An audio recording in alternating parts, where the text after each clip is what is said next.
Здравейте на всички!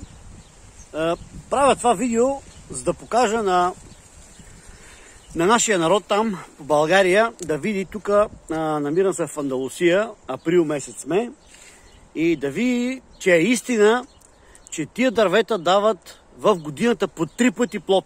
Не по един, не по два, по 3. Вижте, гледайте сега. Това е авокадо. Агуакате. Нали? Авокадо. Агуакате, как така го наричате. Интересното е, че сега април месец е дало и е готово за бране. Тук цъфти и след няколко месеца пак ще бъде. Есента пак има и има, постоянно има. То постоянно дава плод. То не спира да дава плод. Това е. Даже е грешно да го кажа, че 3 пъти дава. То постоянно дава. Ето, вижте го. Гледайте какво нещо е. Природа. То като няма зима и то не спира. Не спира. Това е истината.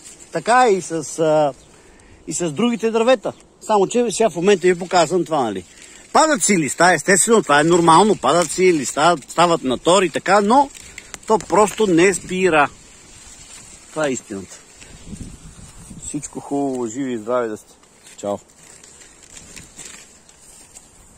Ето. Малко дръвче, обаче направо се чупи.